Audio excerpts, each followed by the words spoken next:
నమస్తే, welcome to Suman TV. నేను మీ anchor Usha. August మాసానికి సంబంధించి ప్రతి ఒక్కరు అడుగుతుంటారు 12 రాశుల వరకు అసలు ఏ విధంగా ఉండబోతుంది, ప్రత్యేకించి ఏ విషయాల్లో జాగ్రత్తలు వహించాలి అని. సో ఇవాళ మనతో పాటు స్టూడియోలో సురేష్ గారు ఉన్నారు. ఒకసారి ఆయన అడిగి తెలుసుకుందాం. నమస్తే సురేష్ గారు. నమస్కారం అండి ఉషా గారు. మీన రాశి వారికి ఆగస్టు మాసాంతం అసలు ఏ విధంగా ఉండబోతుంది అంటారు, ప్రత్యేకించి ఏ విషయాల్లో జాగ్రత్తలు వహించాలి? సో ఉషా గారు, ఈ ఆగస్టు మంత్ చాలా ఇంపార్టెంట్. ఎందుకంటేనండి, ఒకటి మనకి శ్రావణ మాసం కూడా కలిసి వస్తుందండి.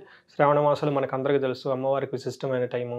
వరలక్ష్మి వ్రతాన్ని చేస్తాం, శుక్రవారాలు చేస్తాం, నిష్టగా ఉంటాం అని చెప్పేసి ఈ టైంలో మీనరాశి వాళ్ళకి గ్రహస్థితికి అనుగుణంగా కనుక పూజలు అవి చేసుకుంటే ఇంకా విశేష లాభం ఉంటుంది. కాబట్టి ఈ మంత్, అంతకుముందు మనం చూసుకుని అట్లీస్ట్ ఈ మంత్ చూసుకోవాలని చెప్పేసి మనకి ప్రేక్షకులకు ఒక సూచనని మనం చెప్పుకోవాలి.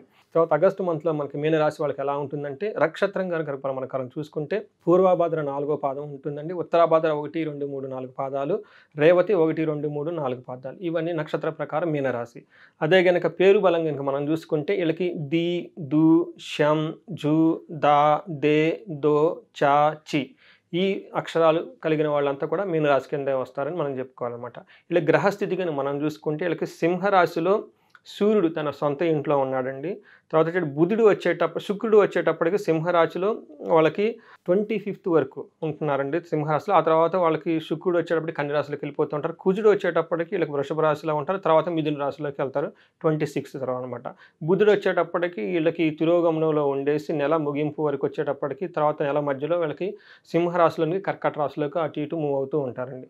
దీని ప్రకారం కనుక మనం మీనరాశి వాళ్ళకి చూసుకుంటే ఫస్ట్ 15 days వీళ్ళకి సూర్యుడు, కుజుడు, బుధుడు, శుక్రుడు నలుగురు కలిపి ఎలాంటి రిజల్ట్ ఇవ్వబోతున్నారంటే మనోరుజం, ధనలాభం, విజయం, విపత్తి. దీని ప్రకారం చూసుకుంటే సూర్యుడు ఫస్ట్ 15 days వీళ్ళకి కొంచెం దుఃఖాన్ని కలిగించే పనులు ఎక్కువ చేస్తూ ఉంటారు. కానీ కుజుడు వచ్చేటప్పుడు వీళ్ళకి చాలా లాభాన్ని కలిగిస్తుంటారు, చాలా మంచి ధనలాభం చూపిస్తూ ఉంటారు. బుధుడు వీళ్ళకి విజయాన్ని ఇస్తూ ఉంటారు. అలానే శుక్రుడు వచ్చేటప్పటికి అనుకోని విధంగా స్త్రీల ద్వారా ఇబ్బందులు పడే అవకాశం ఎక్కువగా కనిపిస్తూ ఉంటుంది.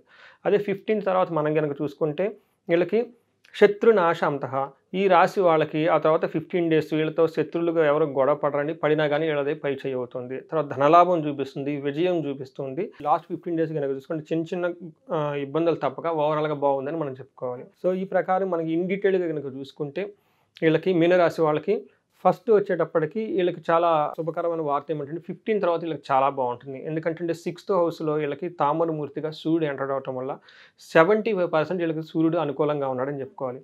ఏ విషయాలు అనుకూలంగా ఉంటుందంటేనండి, ఫస్ట్ శారీరకంగా సుఖంగా ఉంటారు, సంతోషంగా ఉంటారు. ఈ టైంలో వీళ్ళకి వస్త్ర లాభము, ధనలాభము, ధాన్య లాభము మొత్తం కలిసి వచ్చేస్తున్నాయండి.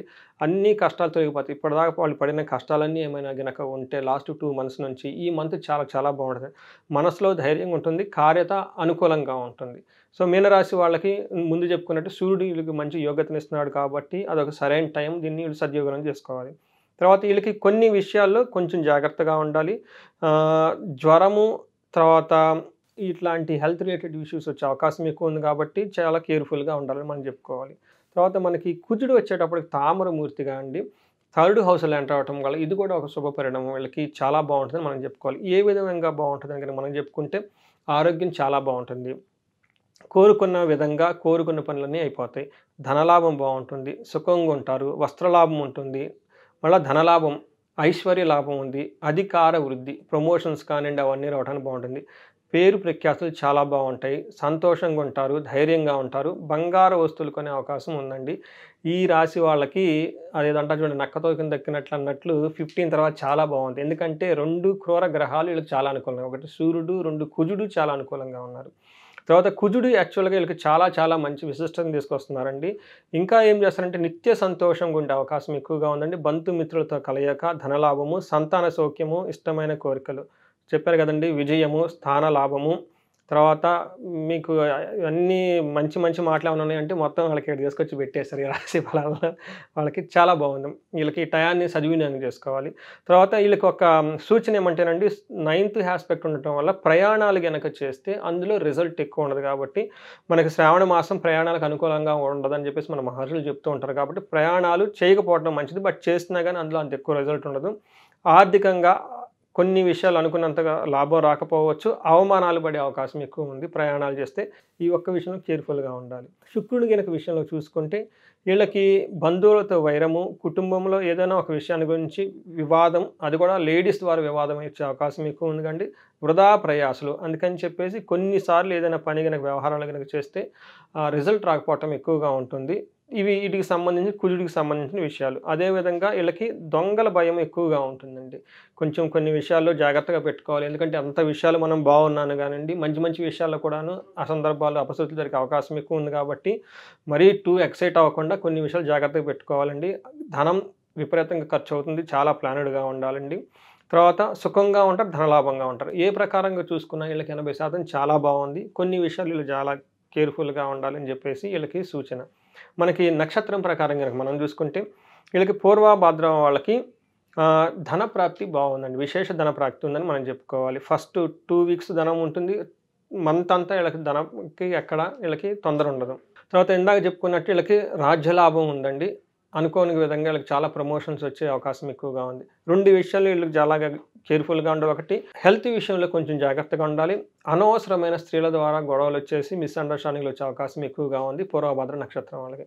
ఉత్తరాభాద్ర నక్షత్రం కనుక చూసుకుంటే వీళ్ళకి ధనం విశేషంగా ఉంది, చాలా మంచి ధనం వస్తుంది.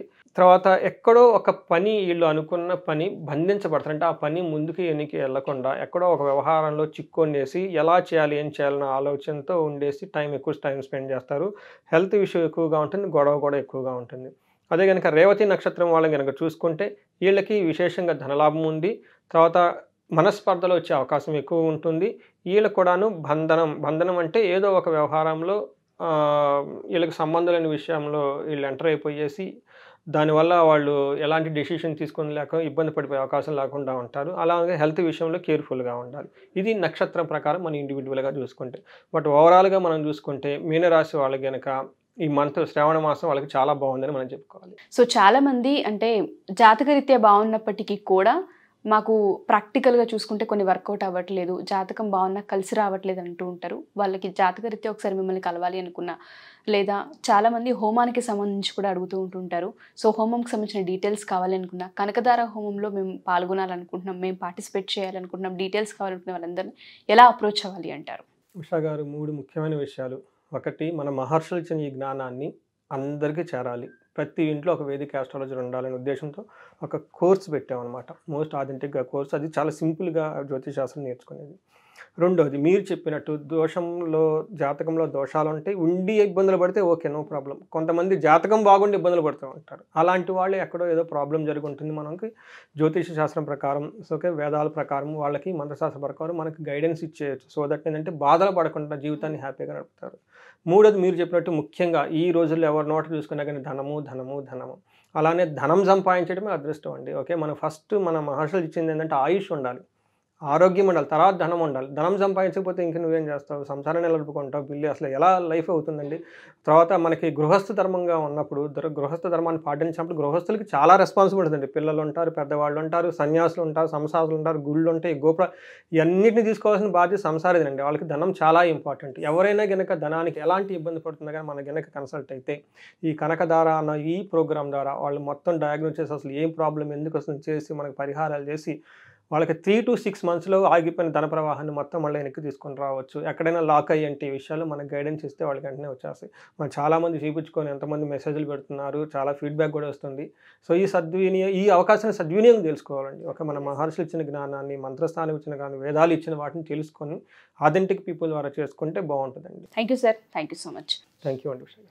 సో ఎవరైనా సరే సురేష్ గారి వీడియోస్ చూసిన తర్వాత జాతకరీత్యా ఒకసారి సురేష్ గారిని కలవాలి అనుకున్నా, లేదా కనకదార హోమంకి మీరు కూడా ఎన్రోల్ చేసుకోవాలి అనుకున్నా, డీటెయిల్స్ తెలుసుకోవాలి అనుకున్నా, కింద స్క్రోల్ అవుతున్న కాంటాక్ట్ నెంబర్ని కాంటాక్ట్ చేస్తే సురేష్ గారి టీం మీకు పూర్తి వివరాలు అందిస్తారు. Thank you.